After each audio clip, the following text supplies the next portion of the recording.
think that point that the actions of the RCMP were illegal is extremely important, because I still have people telling me, well, look, they were allowed to do it. And Rick has a copy of the Alberta Emergency Management Act, and I believe there's a section in there that says nothing in this act basically trumps the Charter of Rights or the Alberta Bill of Rights, which means everything that they did can't be blamed upon the Alberta Management Act, because what they did violated both the Charter and the Alberta Bill of Rights. But we had the RCMP Public Complaints Commission investigate, and they came here several times. They interviewed many, maybe some of you, and they talked, and they looked into the facts. So I can be dismissed as a Yahoo on TV too excited about guns. Same with Dennis, same with Rick, and well, he's just a crazy legal academic guy. So, like, we can all be ignored by the mainstream media. But we had on February the 12th, February the 13th, Sun News shut down. February 12th, 2015, my very last show on Sun News, I got to report on what was in this RCMP Public Complaints Commission investigation. And I want to read to you two quick quotes. In a number of instances, RCMP members seized firearms that were properly secured or that were not in plain view. In these cases, the firearms were not removed with lawful authority. Second quote, absent a warrant, RCMP members were obligated to report their seizures to a justice pursuant to Section 489.1 of the Criminal Code. The judicial oversight component of seizures cannot be overstated in the context of police officers taking personal property from a home. That one's really important, because the RCMP kept saying, Section 489 of the Criminal Code says we can do this. Okay, let's ignore everything else and say, you're right on that, Mr. Police Officer. Section 489.1 says as soon as you take it, you've got to go report it to a justice. Did you? No. Your actions are now illegal. Everything you did was illegal. And as the report said, the judicial oversight component of seizures cannot be overstated in the context of police officers taking personal property from a home. Now, I work in Ottawa. I cover Parliament Hill. I've been doing that since 2005 on a full-time basis. I've listened to the leaders of the opposition say they will stand up for personal freedoms and the Charter and fundamental freedoms when it comes to C-51, the Anti-Terrorism Act. They'll stand up for Omar Khadr's fundamental freedoms. They will tell you that all the time. They will stand up for the fundamental freedom to discriminate against Trinity Western, because they're very upset that Trinity Western might get a law school. They will stand up for the fundamental freedom to have an abortion at any time paid for by government. They will stand up for all of these things, and they will trumpet them loudly in front of the microphones. I don't even have to ask them about it. They go to the microphone and yell and scream that these are the things that are vitally important to them. Not once has a single opposition MP asked a question about what happened here in June and July of 2013. Not once. Not even after the RCMP report came out. I could criticize the Conservatives on the governing side as well,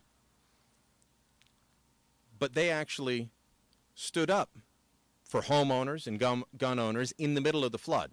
If you'll remember, there are two times when the mainstream media cared about this story. Outside of I will give credit to the Calgary Herald. The Calgary Herald was one of the first to report on this and then quickly forgot that it was going on. But the mainstream media was interested in this story exactly twice. Once, when Prime Minister Stephen Harper's office issued a statement saying, we think that the RCMP should be leaving people's homes and personal property, including their firearms, alone. Well, how dare you say that? That was their reaction. They hated that the Prime Minister's office had dared to comment on something the RCMP was doing, especially when it comes to seizing guns. And then the other one, and I had said this at the time in the middle of our full-on coverage, it was probably before the Bob Paulson, the RCMP commissioner, wrote to Ian MacPhail and asked him to start the investigation. I said, you know what? The other media outlets are going to care about this when someone finds out that there were pot plants seized. And guess what? At one of the daily media briefings, turns out there were pot plants seized, and CBC got really upset and they were at the daily briefing, and they wanted to know why there were pot plants seized without a search warrant. They never asked about the guns. Never asked about the guns. They didn't ask about the doors being kicked in. Now, we could talk about this as a gun issue all day, but this is a matter of fundamental freedom and justice. I didn't get involved in issues surrounding firearms because I'm a firearms owner. I'm still not one. I got involved in it because I watched time and again firearms owners, or in this case in many homes in High River, homes suspected of being firearms owners, being treated like second-class citizens, their rights trampled, and other media outlets not caring. It has to end.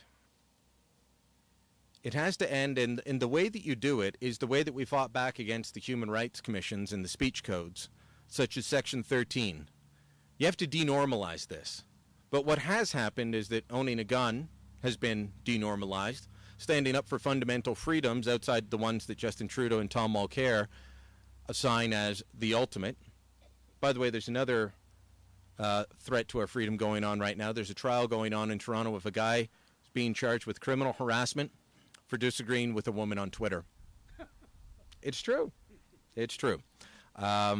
And we could see so don't disagree with women on Twitter, everyone. You could end up in trouble.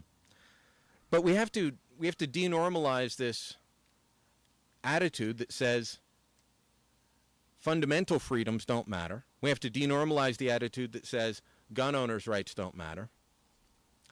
And we have to get people to realize that, okay, fine, they kick down doors in this town. Well, that could happen in your town.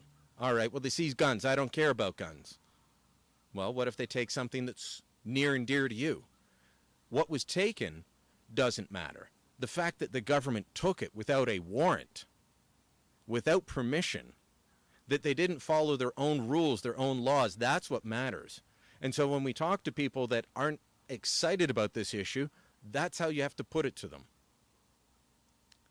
John was saying, educating yourself. By being here, you're showing you're probably already educated on these issues.